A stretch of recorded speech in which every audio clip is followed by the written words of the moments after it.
मेरा नाम है मोहित और आपका स्वागत है हमारे यूट्यूब चैनल हिस्ट्री चैंपियन में। तो जैसा कि आप जानते हो, आपका बीए सेकेंड सेमेस्टर का जो पेपर होने वाला है ह्यूमन ज्योग्राफी का, कौन सा पेपर होने वाला है, मानव भूगोल का आपके सामने जो पेपर होने वाला है उससे संबंधित जितने महत्वपूर्ण प्रश्न होने वाले हैं उसकी ये मास्टर क्लास नंबर 2 होने वाली है। आपको पता टॉप 3 क्वेश्चन कराता हूँ, वैसे लगभग प्रश्न देखने को मिलते हैं।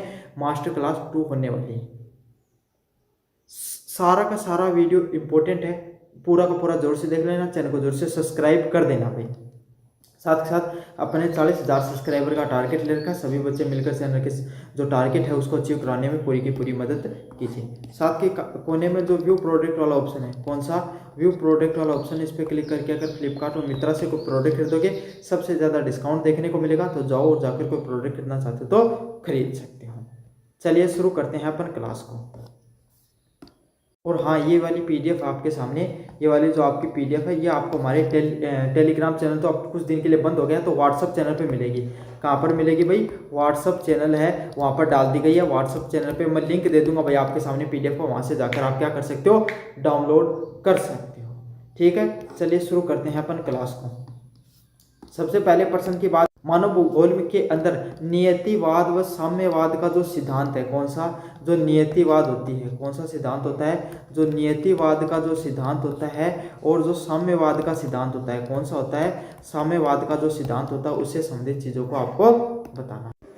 नियतिवाद और जो साम्यवाद का सिद्धांत है उसके बारे में विस्तार से पढ़ेंगे। मानव भूगोल के विकास में मानव और पर्यावरण के संबंध को समझना अत्यंत महत्वपूर्ण है। क्या है? अगर अपन मानव भूगोल के विकास को समझना चाहते हैं, किसके, मानव भूगोल का अगर विकास समझना चाहते हैं तो इसके अंदर मानव का पर्यावरण के साथ क्या संबंध है, किसका, जो मनुष्य है, क्या है, जो मानव है उसका पर्यावरण के साथ, किसके साथ, पर्यावरण के साथ आपके सामने क्या संबंध है उसके बारे में समझना जरूरी है कि मनुष्य कौन कौन से वो काम करता है जिसकी वजह से जो पर्यावरण है उसके ऊपर जो प्रभाव है वो पड़ता है। इस संदर्भ के दो प्रमुख सिद्धांत सामने आए हैं। एक है नियतिवाद, इन्वायरमेंटल डिटर्मिनिज्म। क्या सामने आता है आपके सामने? इन्वायरमेंटल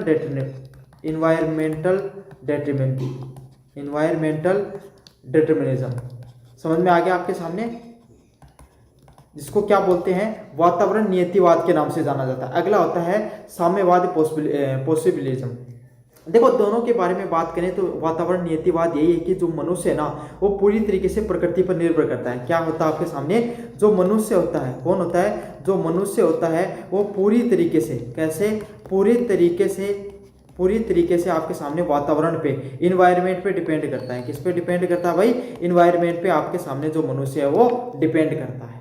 ठीक है, वातावरण, प्रकृति पर ही पूरा पूरा मनुष्य डिपेंड करता है, इस सिद्धांत के अनुसार ये बात है। और साम्यवाद के सिद्धांत में कहा गया है कि मनुष्य ना अपनी तकनीक के माध्यम से, किसके माध्यम से, टेक्नोलॉजी वगैरह के माध्यम से क्या करता है, अपने आप के अंदर डेवलपमेंट वगैरह करता रहता है, जो जिस वजह से वो पूरी तरीके से प्रकृति पर निर्भर नहीं है, प्रकृति में वो बदलाव करके अपने हिसाब से जीवन जीना संभव बनाता है। जैसे कि उदाहरण की बात बताऊं मैं आपके सामने, जैसे कि अगर बहुत भीषण ठंड है, राजस्थान के लोग, मैंने पिछला भी उदाहरण दिया था, राजस्थान के जो लोग है वही वो आपके सामने खुले खुले कपड़े पहने ज़्यादा पसंद करें क्योंकि गर्मी का होता है। ठंडा जो लद्दाख के लोग हैं, हिमाचल जम्मू कश्मीर के लोग हैं, वो कैसा कपड़े पहनेंगे, मोटे कपड़े पहनेंगे। उनका जीवन है वो आपके सामने, जब जैसे जैसे सर्दियाँ आने शुरू हो जाएंगी वो क्या करेंगे, अपना जो खाना है उसको स्टोर करना शुरू कर देंगे ताकि सर्दियों में खाना नहीं मिलेगा। इसी को क्या कहा गया है? वातावरण नियतिवाद के नाम से जाना गया है। ठीक है। पॉसिबिलिज्म क्या होता है? धीरे धीरे हमने क्या क्या ईंटर बना दिए, घरों को इस प्रकार से रचना कर दी कि उनके अंदर लद्दाख की बात करूं जिनके उनके अंदर क्या लग रही है आपके सामने, सर्दी कम लग सके, है ना, फ्रोजन फूड बना दिए। इस प्रकार की चीजें हमने करना शुरू कर दिए हैं, जिससे क्या हो गई है, जो प्रकृति को हमने चुनौती दे दिया है। राजस्थान के अंदर भी देखो तो हमने कूलर, एसी वगैरह जैसे तापमान है उसको कंट्रोल किया जा सके, मतलब कुछ हद तक तो अपन कंट्रोल कर ही सकते हैं। एक बेसिक उदाहरण दिया आपको। इन सिद्धांतों ने मानव व्यवहार को भौगोलिक दृष्टिकोण से समझने के लिए महत्वपूर्ण भूमिका निभाई है। क्या होता है? ये जो सिद्धांत होते हैं, क्या होते हैं, ये जो सिद्धांत होते हैं उसमें मानव व्यवहार को, जो मनुष्य का, जो मानव का जो व्यवहार होता है, ह्यूमन बिहेवियर होता है, क्या होता है, मानव का जो व्यवहार होता है ना उसको समझने के लिए भौगोलिक दृष्टिकोण होना बहुत जरूरी है, ज्योग्राफिकल थिंकिंग होना बहुत जरूरी है। क्या है? ज्योग्राफिकल थिंकिंग होना आपके सामने बहुत ज़्यादा जरूरी है। आपको भौगोलिक दृष्टिकोण से आपको चीज़ों को समझना बहुत ज़्यादा जरूरी है। ठीक है, भूगोल के अंदर किस प्रकार की घटनाएं घटित होती हैं उसके हिसाब से समझना जरूरी है। यह बहस मूलतः इस प्रश्न पर केंद्रित है कि मानव जीवन पर प्रकृति का कितना नियंत्रण होता है। यह प्रश्न आपके सामने इस चीज पर समझाता है आपको कि मानव जीवन है, जो मनुष्य का जीवन है, वो प्रकृति पर कितना नियंत्रित होता है, मनुष्य किस हद तक हस्तक्षेप कर सकता है। इन सिद्धांतों में यही बनाया गया है कि क्या मनुष्य प्रकृति के बिना भी अपना जीवन यापन अच्छे से कर सकता है, और क्या उसका जीवन पूरी तरीके से प्रकृति पर निर्भर करता है। इन दोनों प्रश्नों को इसके अंदर बताया गया है। समझ में आ गया? तो मानव जीवन वो प्रकृति पर कितना निर्भर करता है और उसको कितनी हद तक उसको बदल सकता है, कितनी हद तक उसमें हस्तक्षेप कर सकता है। इन्हीं सिद्धांतों के ऊपर ये दोनों सिद्धांत है वो काम करते हैं। पहला सिद्धांत है इसके अंदर वातावरण नियतिवाद। क्या होता है? वातावरण नियतिवाद। वातावरण नियतिवाद। वातावरण नियतिवाद क्या कहता है? इन्वायरमेंटल डिटर्मिनिज्म क्या कहता है आपके सामने, इसकी परिभाषा क्या है? वातावरण नियतिवाद वह दृष्टिकोण है जिसके अनुसार मानव का जीवन, उसकी गतिविधियां, उसकी संस्कृति और उसका विकास पूरी तरीके से प्राकृतिक वातावरण द्वारा निर्धारित होता है। क्या है? वातावरण नियतिवाद यही कहता है कि कोई भी मनुष्य का जो जीवन होता है, क्या होता है? कोई भी मानव का जो जीवन होता है, मानव का जो जीवन होता है वो पूरी तरीके से आपके सामने उसकी एक्टिविटीज पे निर्भर करता है। समझ में आ गया? मानव का जो जीवन होता है ना, वो पूरी तरीके से उसके द्वारा जो गतिविधियां की जाती हैं, कि क्या किए जाते हैं, पूरी तरीके से जो अलग अलग प्रकार के जो एक्शन किए जाते हैं उन पर निर्भर करता है। समझ में आ गई? उसकी संस्कृति और उसका विकास पूरी तरीके से प्राकृतिक वातावरण पर निर्भर करता है। किस पर निर्भर करता है? प्रकृति का जो वातावरण है, किसका जो वातावरण है, प्रकृति का जो वातावरण है, उस चीज पर आपके सामने पूरी तरीके से निर्भर करता है। समझ में आ गया? मतलब सीधी वातावरण नियतिवाद यही कहता है। नाम देखो, नियति, नियति मतलब जैसा वातावरण होगा उसी की नियति पर निर्भर करेगा। ठंड है तो लोग, आपके सामने एक बात देखो, जैसे औद्योगिक क्रांति आई उसके बाद में क्या है, कार्बन डाइऑक्साइड है उसका जो क्या होने लग गया, उसका वो बढ़ने लग गया, उत्सर्जन बढ़ने लगा है ना। वातावरण में कार्बन डाइऑक्साइड की मात्रा बढ़ी, जिसके कारण क्या हुआ, पृथ्वी का तापमान है वो बढ़ने लगा। अब पृथ्वी का तापमान तो बढ़ने लगा, सुख सुविधाएं तो बढ़ने लगी, हमने घरों में एसी तो लगा ली, लेकिन बाहर जाते हैं तब अपनी हालत खराब हो जाती है ना। तो हमें क्या करना पड़ेगा, आज नहीं तो कल धीरे धीरे ऐसा टाइम आएगा जब सभी के सभी लोग फिर से पेड़ लगाने पर जोर लगाते हैं। तो यही है, चाहे आप कितनी एसी लियो, कितने कूलर लियो, लास्ट में इंसान को प्रकृति का सहारा लेना ही पड़ता है। कितना भी इंसान टेक्नोलॉजी में डेवलप हो जाओ, लेकिन कहीं ना कहीं अंत में उसको वो सब प्रयास करने पड़ते हैं जो प्रकृति को उसको हेल्प में करते हैं। कोरोना के अंदर देखो आप, क्या है, कोरोना के अंदर देखो एक छोटा सा वायरस है, उसने पूरी दुनिया को क्या कर दिया था, पूरी दुनिया की अर्थव्यवस्था को ठप कर दिया था, सभी लोगों को घर के अंदर क्वारंटाइन करवा दिया था, है ना। तो यही है, मानव जीवन वही चीज होती है। संस्कृति और उसका विकास पूरी तरीके से प्राकृतिक जो इन्वायरमेंट का जो नेचुरल इन्वायरमेंट होता है, क्या होता है, जो नेचुरल इन्वायरमेंट होता है उस चीज़ पर निर्भर करता है। किस पर निर्भर करता है? नेचुरल इन्वायरमेंट है उस चीज़ पर निर्भर करता है। थिंकिंग को, इस विचारधारा को देने वाले कुछ प्रमुख विचारक हैं। कौन है आपके सामने? कुछ प्रमुख विचारकों की बात करें जिसमें कौन कौन से होते हैं। सबसे प्रमुख विचारक हैं वो हैं कौन सा, हिप्पोक्रेटस व अरस्तु। कौन है? हिप्पोक्रेटस व अरस्तु हैं जो सबसे प्राचीन विचार इन्होंने नियतिवाद के बारे में दिया था। अगले वाले हैं फ्रेडरिक रेटजल। फ्रेडरिक रेटजल ने आधुनिक नियतिवाद का जनक माना जाता है। क्या माना जाता है? आधुनिक नियतिवाद का जनक माना जाता है। आधुनिक नियतिवाद का मतलब वर्तमान समय में ये आज के समय के हिसाब से इन सब चीज़ों को जोड़ जोड़ कर दिखाया फ्रेडरिक रेटजल ने कि किस तरीके से प्रकृति के ऊपर मनुष्य ने बहुत सी टेक्नोलॉजी में डेवलपमेंट किया, लेकिन आज भी मनुष्य किस चीज़ पर निर्भर है? प्रकृति के ऊपर निर्भर है। किसके ऊपर निर्भर है भाई? प्रकृति के ऊपर आज भी मनुष्य बहुत ज़्यादा निर्भर है। एलन सैंपल की बात करें और एल्सवर्थ हेंस्टिंगटन की बात करें आपके सामने, ये आपके सामने नए विचारकों में रहे। तो इन कुछ विचारकों का नाम रट लो, हिप्पोक्रेटस व अरस्तु, फ्रेडरिक रेटजल, एलन सैंपल व एल्सवर्थ हेंस्टिंगटन की बात करें, ये कुछ विचारक रहे जिनके द्वारा ये प्रमुख सिद्धांत है वो देखें। अब इनका प्रमुख तर्क क्या रहा? जलवायु, स्थलकृति, मिट्टी, वनस्पति आदि मानव की संस्कृति, व्यवहार, कार्य क्षमता व निवास स्थान तय करती है। इनका सीधी सीधी बात करनी है, जैसी जलवायु होगी, कैसी जलवायु होगी। अब राजस्थान की जलवायु देखो, राजस्थान की जलवायु कैसी है? शुष्क जलवायु है, मतलब यहाँ पर गर्मी ज्यादा पड़ती है, गर्मी ज्यादा पड़ती है। तो यहाँ के जो लोगों के जो मकान हुआ करते थे, जब तक टेक्नोलॉजी नहीं बढ़ी थी तब तक क्या था भाई आपके सामने, कैसे हुआ करते? आज भी बीकानेर, जैसलमेर, बाड़मेर के लोगों के घर देखोगे वहां पे झोपड़ी ज्यादा देखने को मिलती है। क्या होती है? अपन किसकी बनाते थे? झोपड़ी बनाते थे, जिसमें जो अपन जो पानी आती है उससे उसकी निर्माण किया जाता था। जैसे क्या तापमान है ना तो गर्मियों में ज्यादा गर्मी रहती थी, ना सर्दियों में ज्यादा ठंड रहती थी। समझ में आ गया? स्थल कृतियों, मिट्टी। अब राजस्थान की मिट्टी है ना राजस्थान की मिट्टी वो ज्यादा क्या नहीं है, यहाँ पर कृषि नहीं होती, कम उपजाऊ है, तो अपन ने क्या किया, कृषि पर ज्यादा नहीं होती तो हमने पशुपालन पर ज्यादा जोर दिया। किस चीज पर ज्यादा जोर दिया, पशुपालन पे आपके सामने हमने ज्यादा से ज्यादा जोर दिया। मानव की संस्कृति, व्यवहार, कार्य क्षमता व निवास स्थान तय करते हैं। मनुष्य कहाँ पर रहेगा, कौन सी संस्कृति में अपन जीवन यापन करेगा, कैसे कार्य करेगा, ये सब चीजें किस चीज पर निर्भर करती हैं आपके सामने, किस चीज पर निर्भर करती हैं भाई, निर्भर करती हैं सिर्फ और सिर्फ आपके सामने प्रकृति के ऊपर। अगले वाला है, उष्ण कटिबंधीय क्षेत्रों में रहने वाले लोग आलसी, अकर्मण्य होते हैं, जबकि समशीतोष्ण क्षेत्र में रहने वाले अधिक परिश्रमी। जो उष्ण कटिबंधीय, ऐसी जगह जहां पर ज्यादा टेम्परेचर रहता है, क्या रहता है, ज्यादा टेम्परेचर रहता है। जो उष्ण कटिबंधीय क्षेत्र में रहने वाले जो लोग होते हैं 0 डिग्री के आसपास से लेकर 23.5 डिग्री ऊपर नीचे की तरफ, वहां के क्या होता है, टेम्परेचर ज्यादा होगा। अब टेम्परेचर ज्यादा होगा तो शरीर से स्वेटिंग ज्यादा होगी, पसीना ज्यादा निकलेगा, तो शरीर ज्यादा थकेगा, इसलिए वो अपने आप ही क्या हो जाएंगे, आलसी हो जाएंगे। और जहां पर ठंड पड़ती है, समशीतोष्ण क्षेत्र होता है, वहां पर क्या होता है, आपका शरीर की स्वेटिंग होती है कम, पसीना निकलता है कम, जिससे क्या होता है, इंसान अधिक परिश्रम है वो करता है। तो ये उदाहरण दिया गया है, ये आपके सामने साइंटिस्टों के नाम भी रट लेने, और ये दोनों चीजें आपको पॉइंट जरूर से लिखकर आने हैं। आलोचनाओं की बात करूं, किसकी बात करूं, आलोचना की।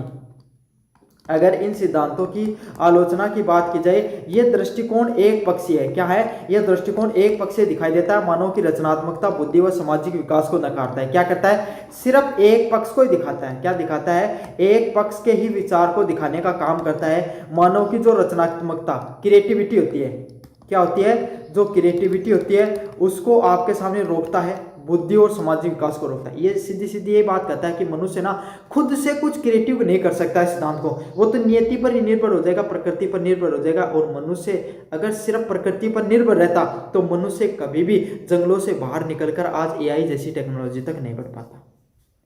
समझ में आ गया। तो आज मनुष्य ने जो इतनी बड़ी टेक्नोलॉजी खुद से सोच सकती है, खुद से समझ सकती है, खुद से नई चीजों का निर्माण कर सकती है, इतनी रचनात्मकता तक पहुंचा है, तो मनुष्य ने नियति को तो कहीं ना कहीं नकारा ही होगा। तो यही चीज आपके सामने मनुष्य की रचनात्मकता और बुद्धि और सामाजिक विकास की बात करता है।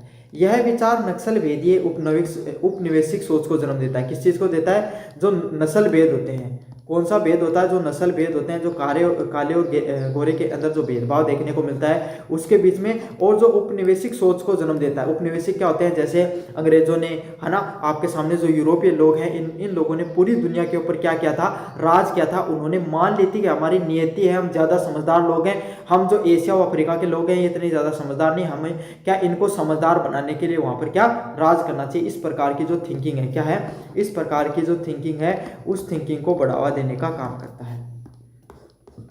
अगले वाली विचारधारा है साम्यवाद की विचारधारा। कौन सी विचारधारा, पॉसिबिलिज्म की विचारधारा।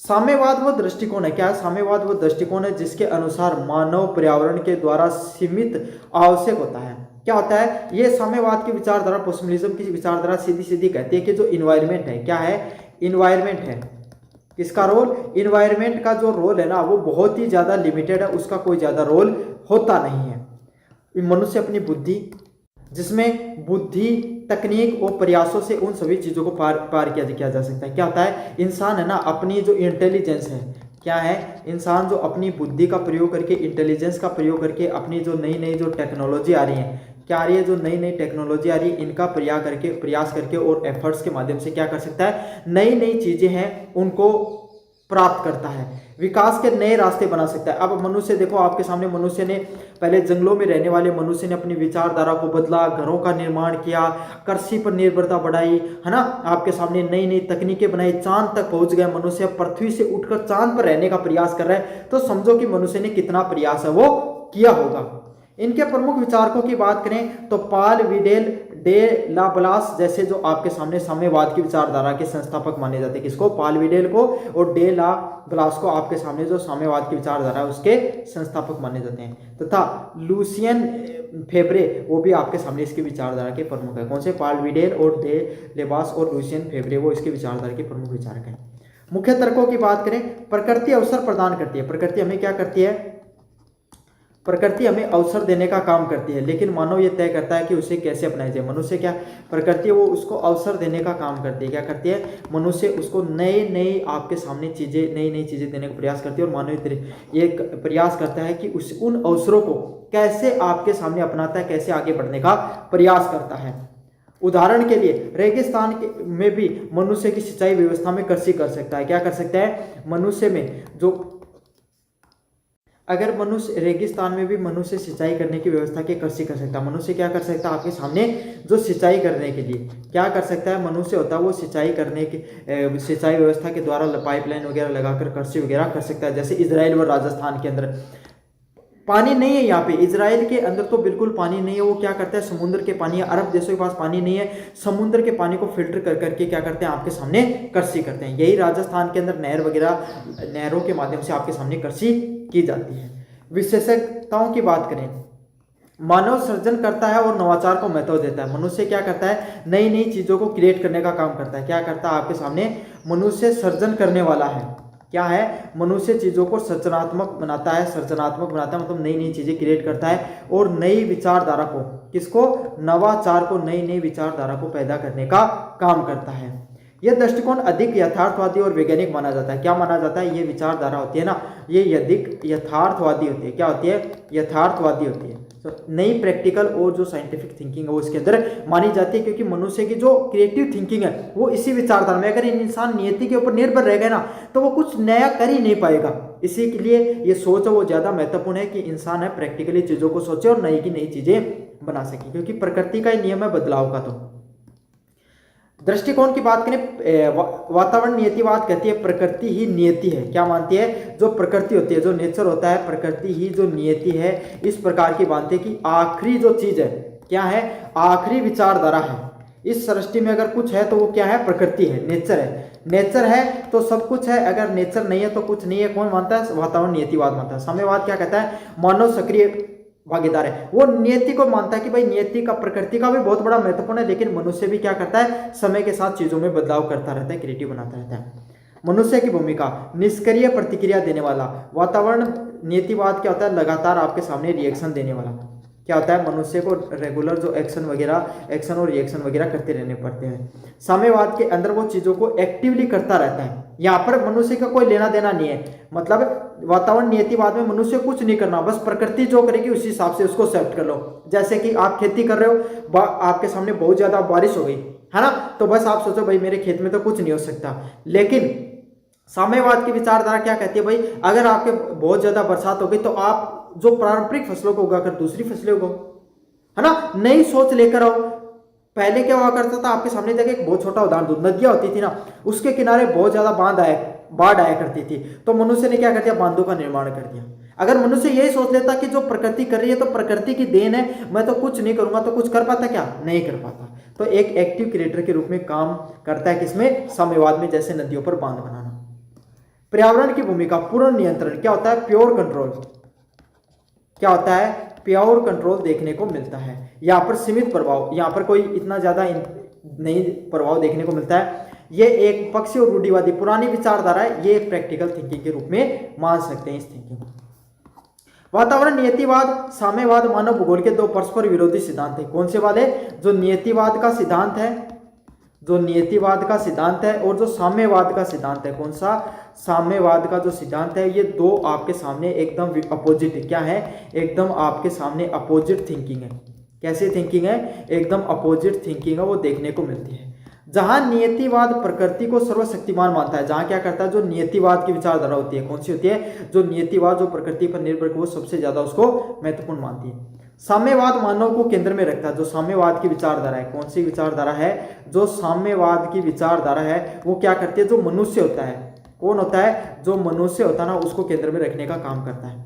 आधुनिक युग में नव साम्यवाद, न्यू पॉसिबिलिज्म की धारणा उभरी। ये मानती है न तो मनुष्य पूर्ण रूप से स्वतंत्र है, न ही पर्यावरण सर्वशक्तिशाली है। क्या माना जाता है, आधुनिक युग में जो नव साम्यवाद है वो यही चीज मानती है, एक नई थिंकिंग निकल कर आई है, न्यू पॉसिबिलिज्म। ये कहती है ना तो मनुष्य प्रकृति के बिना रह सकता है और ना प्रकृति मनुष्य के बिना मतलब अपना जो अस्तित्व है वो बनाए रख सकती है। तो दोनों के बीच में संतुलन बनाए रखना ज्यादा जरूरी है। अगले वाले प्रश्न की बात करें आपके सामने क्वेश्चन नंबर 2 की, किसकी बात करें, क्वेश्चन नंबर आपके सामने 2 की बात करें, जिसमें ग्रिफिथ टेलर द्वारा दी गई नक्सलीय वर्गीकरण की प्रणाली के बारे में बताइए। कौन सी प्रणाली के बारे में बताना है, नक्सलीय प्रणाली है अपनी, उसके बारे में आपको बताना है। नक्सलीय जो आपके सामने जो प्रणालियां होती हैं उनके बारे में आपको ज़्यादा टिप्पणी करनी है। ग्रिफिथ टेलर द्वारा प्रसिद्ध ऑस्ट्रेलिया भूगोलविद थे जिन्होंने मानव भूगोल और पर्यावरण नीतिवाद पर कई महत्वपूर्ण कार्य किए। जो ग्रिफिथ टेलर है, कौन है ग्रिफिथ टेलर, आपके सामने एक प्रसिद्ध आपके सामने ऑस्ट्रेलियन भूगोलविद है। कहाँ के विचारक थे भाई, ऑस्ट्रेलिया जो महाद्वीप है वहाँ के विचारक हुए। इन्होंने किसकी नक्सलीय वर्गीकरण की पूरी जो मानव सभ्यता है, पूरी विश्व के अंदर कितनी नस्ल के लोग वो रहते हैं, इसके ऊपर उन्होंने टिप्पणी करने का काम किया। पर्यावरणीय निर्धारणवाद महत्वपूर्ण कार्य किए। उन्होंने क्या किया, जो इन्वायरमेंटल है, जो पर्यावरण है, क्या है, जो आपके सामने जो पर्यावरण है वो किस तरीके से काम करता है उसके निर्धारणवाद के बारे में बताया। उन्होंने नक्सलीय भौगोलिक अध्ययन में योगदान दिया और विभिन्न क्षेत्रों में और मानव समूहों का वर्गीकरण जलवायु और पर्यावरण परिस्थितियों के आधार पर किया। उन्होंने क्या किया, जो नक्सलीय भौगोलिक अध्ययन है इसके बारे में आपके सामने क्या, जो नस्ल क्या होती है। देखो भारत के अंदर देखो, अगर आप नॉर्थ ईस्ट में जाओगे ना, पूर्वोत्तर में जाओगे, वहाँ के लोगों का शरीर जो बॉडी स्ट्रक्चर है, रंग रूप आकार है वो अलग होगा।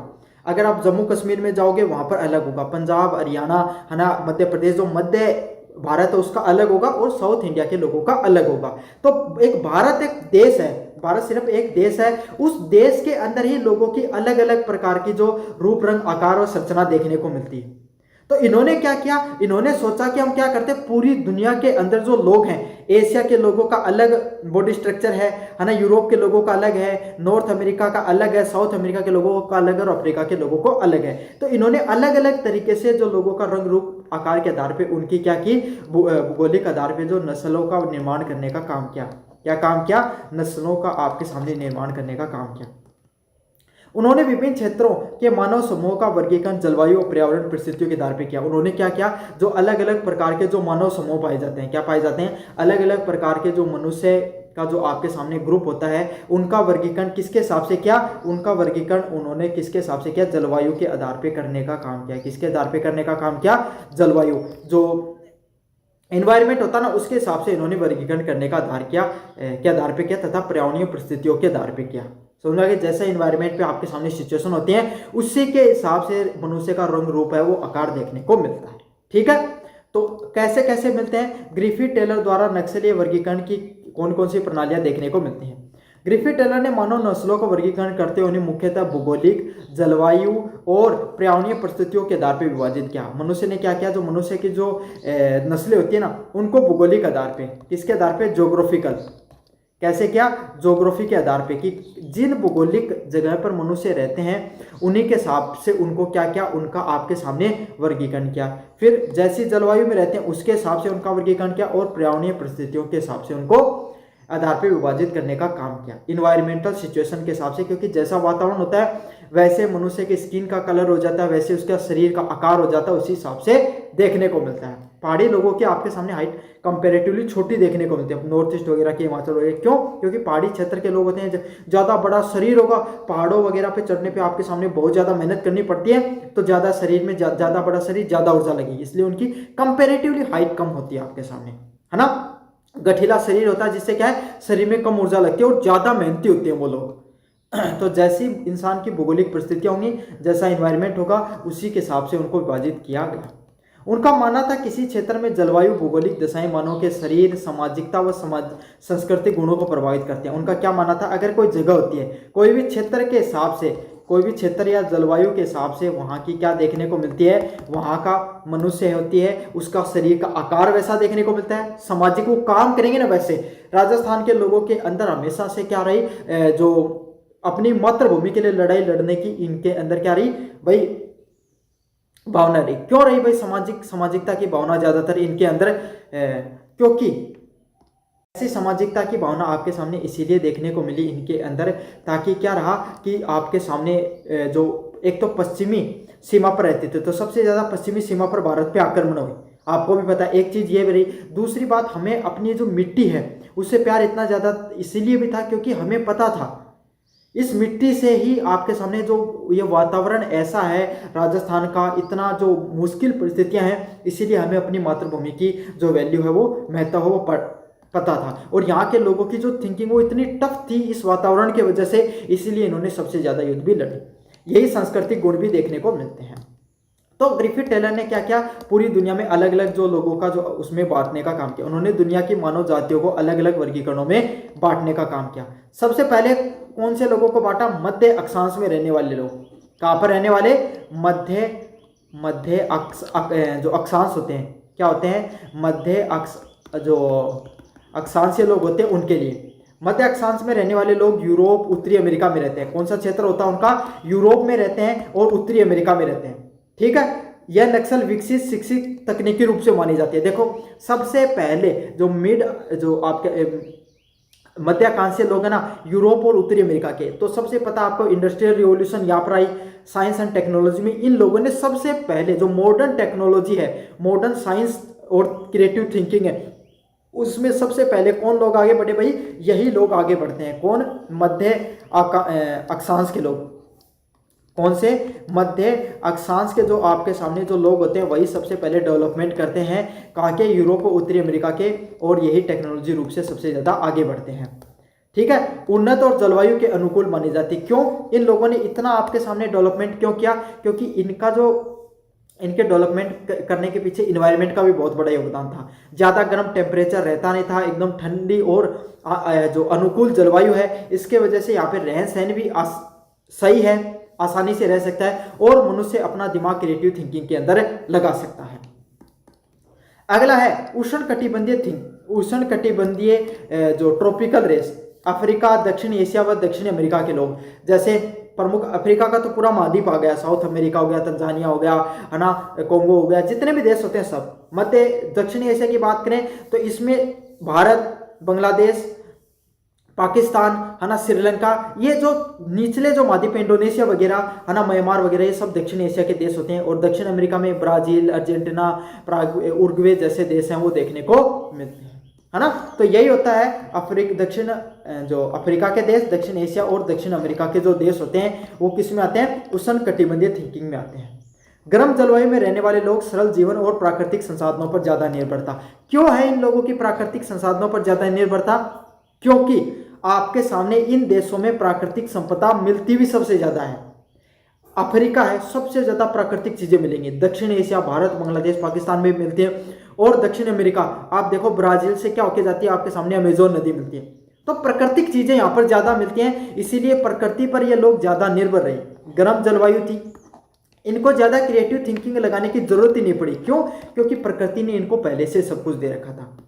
यहाँ पर जो यूरोप और अमेरिका के लोग हैं, इन्होंने ज्यादा प्रगति इसीलिए भी की क्योंकि इनके पास प्राकृतिक रूप से जो संपदा थी ना वो कम थी।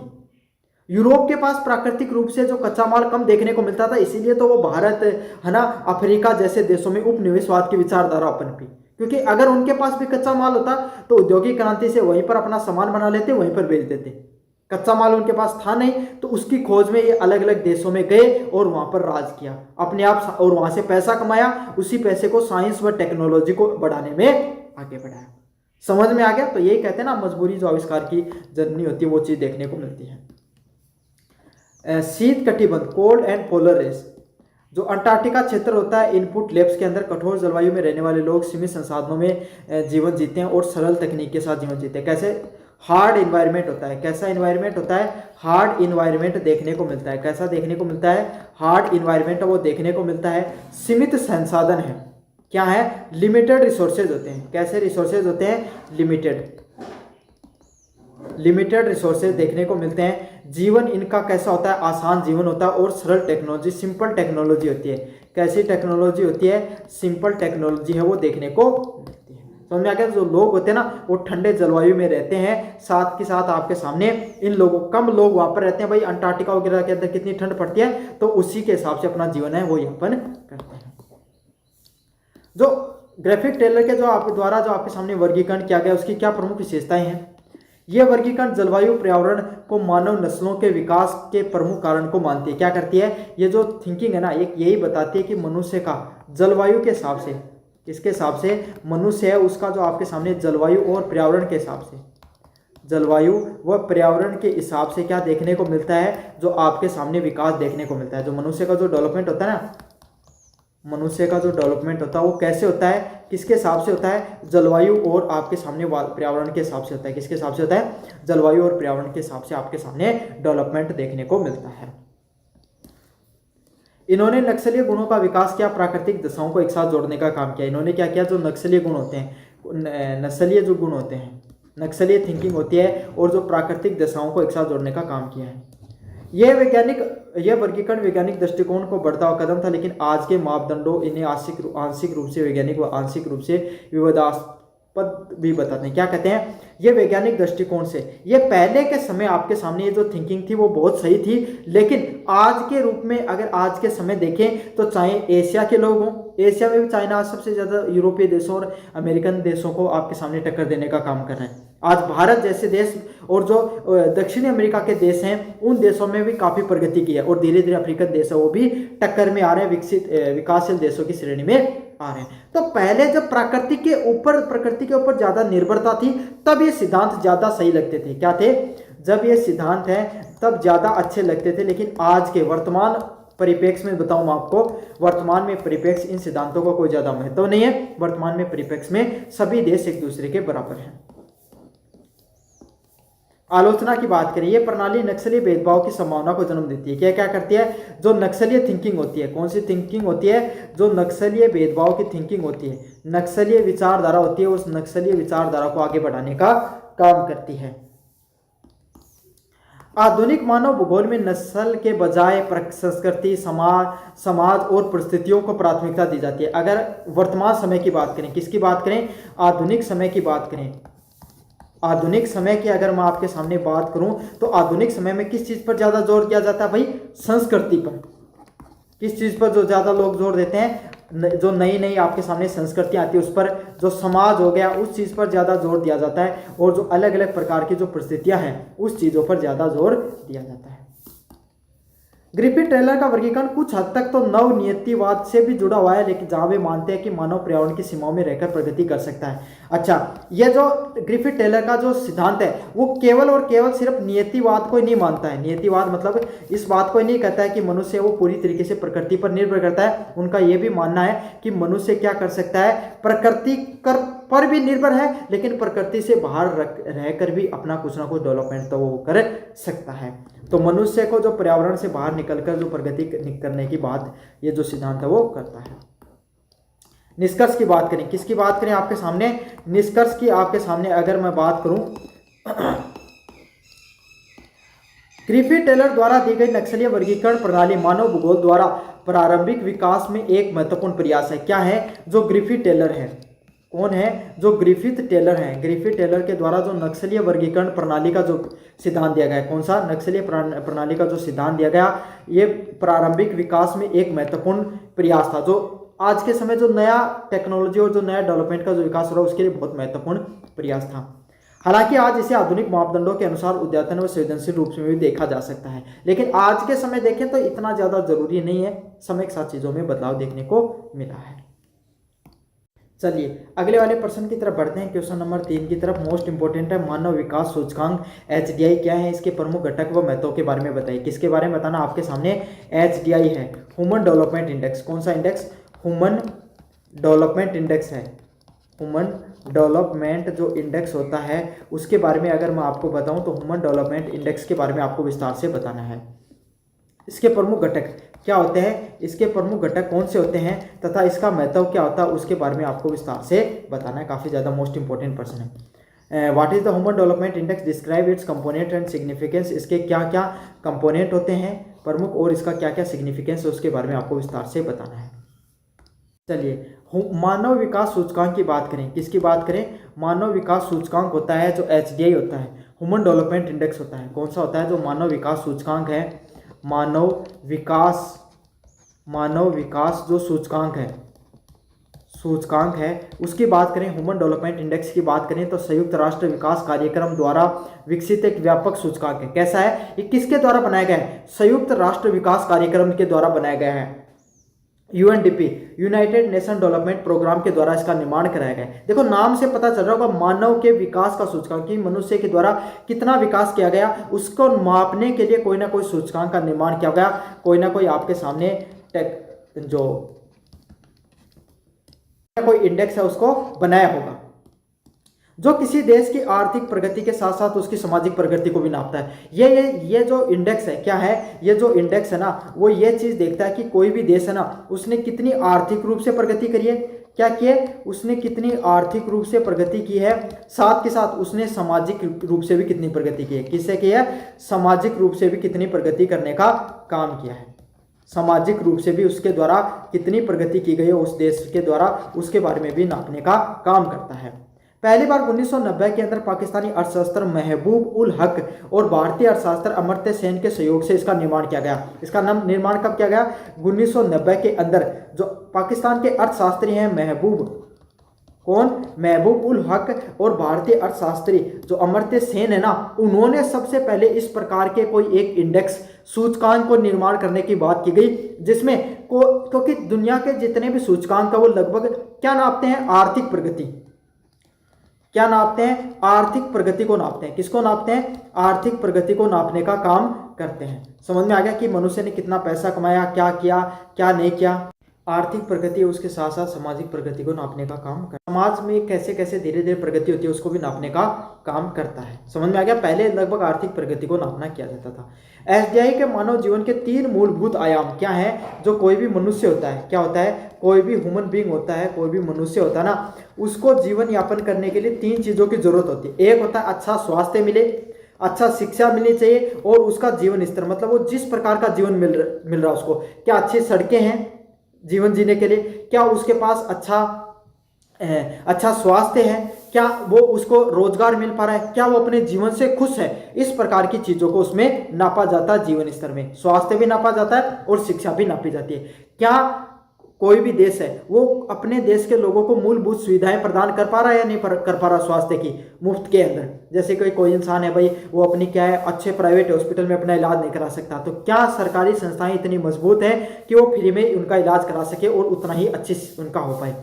शिक्षा, क्या बच्चों को जैसे भारत के अंदर 6 साल से लेकर 14 साल तक के जो मौलिक अधिकार भी दिया गया 21 के अंदर कि मुफ्त शिक्षा की बात की गई है ना, और आपके सामने आर्टिकल 45 के अंदर भी इस चीज का मेंशन है वो किया गया है। तो यही है, जो मुफ्त शिक्षा दी जा रही है, क्या मुफ्त स्वास्थ्य दिया जा रहा है, जो मनुष्य जीवन जी रहा है क्या वो जीवन जीने के लिए वो उसको खुश है क्या वो अपने जीवन से। अगला है एचडीआई के घटक कंपोनेंट ऑफ एचडीआई की बात करें तो एचडीआई के 3 प्रमुख आयामों के 3 प्रमुख सूचकांकों से नापा जाता है। जो एचडीआई होता है, ह्यूमन डेवलपमेंट इंडेक्स होता है, उसको 3 प्रमुख आयामों से अपन नापते हैं। पहला होता है स्वास्थ्य जीवन प्रत्याशा, लाइफ एक्सपेक्टेंसी एट बर्थ। क्या नापा जाता है,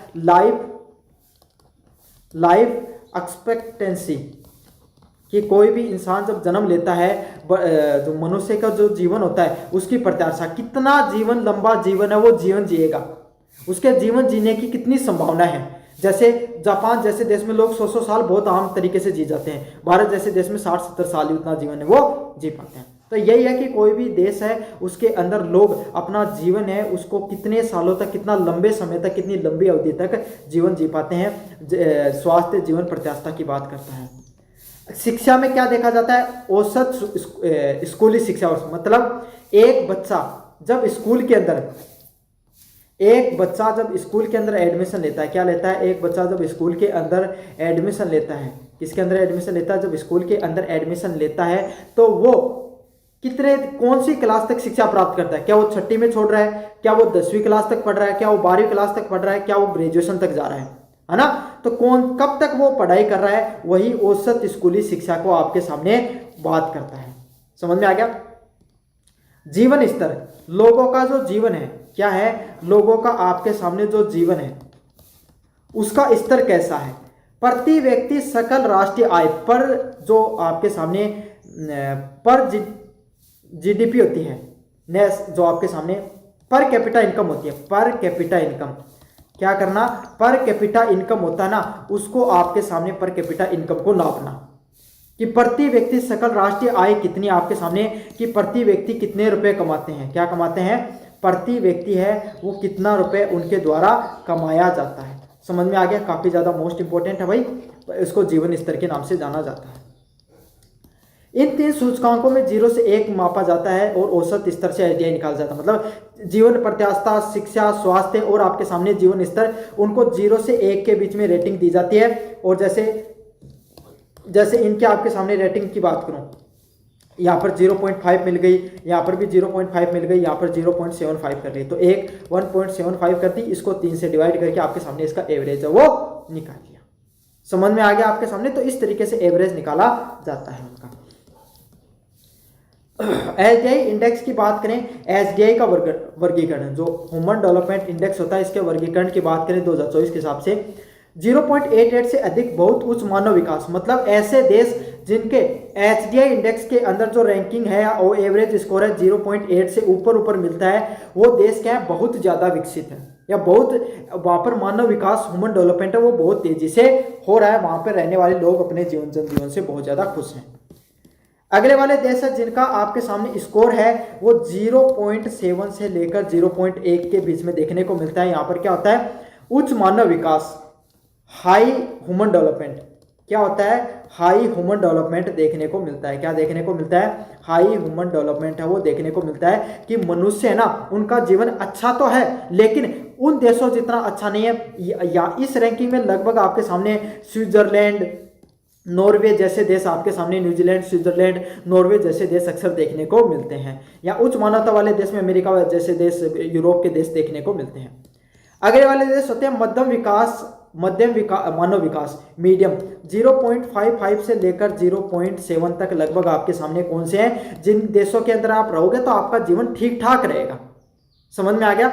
और 0.5 से संबंधित जो निम्न विकास वाले देश देखने को मिलते हैं।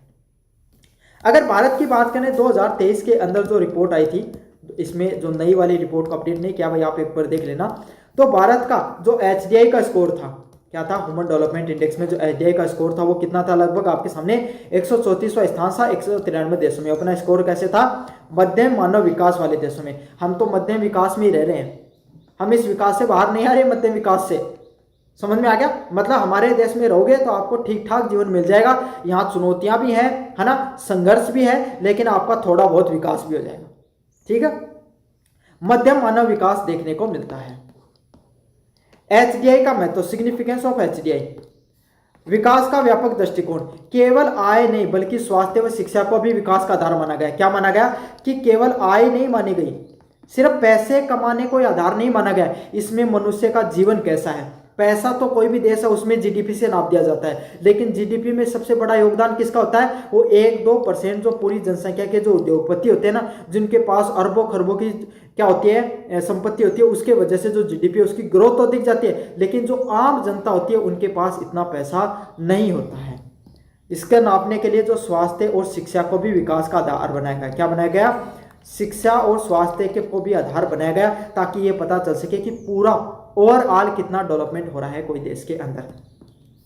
अगले वाला पॉइंट है नीतिगत मार्गदर्शन, सरकारें को यह समझने की सहायता करता है कि किन क्षेत्र, शिक्षा, स्वास्थ्य आदि में सुधार की आवश्यकता होती है। साथ के साथ ये चीजें भी बताने में मदद करता है, जो अलग अलग प्रकार की सरकार होती है उनको ये भी समझाने में मदद करता है कि शिक्षा व स्वास्थ्य होता है उनमें और कितना ज्यादा डेवलपमेंट करने की जरूरत है, क्योंकि बेसिक इंफ्रास्ट्रक्चर होता है कोई भी देश के लिए। जिस देश की शिक्षा बढ़िया होगी, जिस देश का स्वास्थ्य बढ़िया होगा, वही देश आगे क्या करेंगे, डेवलपमेंट करेंगे। क्या करेंगे, वही देश आगे जाकर डेवलपमेंट करने वाले हैं। क्या करने वाले हैं, वही देश आगे जाकर और ज्यादा डेवलपमेंट है वो करते हैं। अंतर्राष्ट्रीय तुलना, देशों की जो अलग अलग देश होते हैं उनकी सामाजिक व आर्थिक प्रगति की वैश्विक तुलना में मदद करता है। क्या करता है, जो अंतर्राष्ट्रीय रूप से जो पूरी दुनिया के देश हैं, कौन देश कितनी ज्यादा प्रगति कर रहा है, उन देशों के बारे में हमें पता चलता है इस जो आपके सामने सूचकांक के माध्यम से। समानता व समावेशन पर बल, एचडीआई केवल समृद्धि नहीं बल्कि लोगों के जीवन की गुणवत्ता को प्राथमिकता देता है। जो एचडीआई होता है ना, ह्यूमन डेवलपमेंट इंडेक्स होता है, क्या होता है, एचडीआई होता है जो ह्यूमन डेवलपमेंट इंडेक्स होता है ना, ये लोगों की क्या करता है, समृद्धि नहीं नापता है। क्या नहीं करता है, सिर्फ समृद्धि नहीं नापता है, बल्कि लोगों के जीवन की गुणवत्ता के बारे में बताता है कि लोगों का जो जीवन है ना वो कितना सही जीवन है, लोग कितना गुणवत्तापूर्ण जीवन जी रहे हैं, क्या वो अपने जीवन को जीने से खुश है उस देश में, उसके बारे में भी बताता है। एसडीआई में सीधे तौर से एस सस्टेनेबल डेवलपमेंट गोल 2030 मतलब कोई भी देश सतत विकास से संबंधित कि हम पर्यावरण को भी आगे बढ़ाएंगे, हमारे देश को भी विकसित करेंगे, इस प्रकार के गोल हैं वो भी जुड़े हुए हैं इसके अंदर। सीमाओं की बात करें भाई, कोई भी चीज होती है ना, कोई भी चाहे सूचकांक हो चाहे कोई भी चीज हो, अगर उसकी खूबियां हैं तो उसकी कमियां भी होती हैं, तो कमियों को देखना भी जरूरी होता है। सामाजिक असमानता, लैंगिक भेदभाव और पर्यावरणीय कारकों को पूरी तरीके से शामिल नहीं किया जाता है। कोई भी देश है, हो सकता है वहां पर शिक्षा स्वास्थ्य अच्छा हो, लेकिन वहां पर भेदभाव ज्यादा हो। अगर भेदभाव ज्यादा होगा तो लोग अच्छा जीवन जी पाएंगे क्या, खुश होंगे क्या, नहीं हो पाएंगे। तो यही चीज है आपके सामने, सामाजिक असमानता को भी जोड़ना जरूरी था। कौन किसको, सामाजिक असमानता को भी इसमें जोड़ना जरूरी था, जिसको पूरी तरीके से क्या कर दिया गया है, दरकिनार कर दिया गया है। लैंगिक भेदभाव, जो अलग अलग आपके सामने जो महिला पुरुष के बीच में जो भेदभाव देखने को मिलता है, उसको भी दरकिनार किया गया है। कोई भी देश प्रगति कर रहा है, खूब पैसे कमा रहा है, जीडीपी ग्रोथ कर रहा है और वहां पे मुफ्त शिक्षा व स्वास्थ्य दे रहे हैं, लोग खुश हैं, लेकिन पर्यावरण को नुकसान पहुंचा रहा है, तो क्या वो विकास है? बिल्कुल नहीं है, वो दीर्घकालीन विकास नहीं है, आगे जाकर उसको नुकसान पहुंचाएगा। तो इस प्रकार के जो ये तीन चीजें, सामाजिक असमानता, लैंगिक भेदभाव, पर्यावरणीय कारक हैं, उनको नहीं जोड़ा गया है, जोड़ने की जरूरत है। केवल औसत मान दिखाता है और केवल आंतरिक असमानताओं को नहीं दिखाता है। क्या दिखाता है? एवरेज मान ही दिखाता है। क्या दिखाता है? एवरेज वैल्यू दिखाता है। समझ में आ गया? तो इससे यह नहीं पता चलता है कि आपके सामने कोई देश हो सकता है कि शिक्षा में पिछड़ा हुआ है लेकिन स्वास्थ्य में बहुत ज्यादा प्रगति कर रहा है ना? तो इस सब प्रकार की चीजों के बारे में नहीं पता चल पाता है। एचडीआई अब inequality adjustment, HDI, gender development index, multi dimensional poverty index जैसे पूरक सूचकांक भी बनाए गए। अब जो आईएसडीआई, जो ह्यूमन डेवलपमेंट इंडेक्स है ना, उसको और ज़्यादा समावेशी बनाने के लिए, उसको और ज़्यादा ग्रोथ करने के लिए उसके और इंडेक्स बना दिए गए। जैसे इनइक्वालिटी एडजस्टमेंट, जिसके अंदर क्या है, असमानता, जो बताया था ना, सामाजिक असमानता को कवर नहीं किया गया है ह्यूमन डेवलपमेंट इंडेक्स के अंदर, उसी को कवर करने के लिए एक inequality adjustment human development index बनाया गया, जिसमें असमानता को भी दिखाया जाता है। जेंडर डेवलपमेंट इंडेक्स बनाया गया, जीडीआई, जिसमें जो अलग अलग प्रकार के जो आपके सामने क्या होते हैं, जो जेंडर होते हैं, लैंगिक भेदभाव दिखाने वाले जो आपके सामने अलग अलग प्रकार के जो सूचकांक होते हैं उसको देखा गया, और मल्टी डायमेंशनल पॉवर्टी इंडेक्स को भी जोड़ा गया है। निष्कर्ष की बात करें, एसडीआई एक मानव केंद्रित विकास मॉडल है, जो ये दर्शाता है कि कोई देश केवल आर्थिक रूप से नहीं बल्कि सामाजिक रूप से कितना सक्षम है। तो ये जो एसडीआई होता है ना, ह्यूमन डेवलपमेंट इंडेक्स होता है, ये इसी चीज़ को दिखाने का काम करता है कि कोई भी देश है ना, आर्थिक रूप से कितना मजबूत है। क्या है? आर्थिक रूप से कितना मजबूत है, इसी को नहीं दिखाता है, बल्कि सामाजिक रूप से कितना मजबूत है, कितना सक्षम है, इसको भी दिखाने का काम करता है।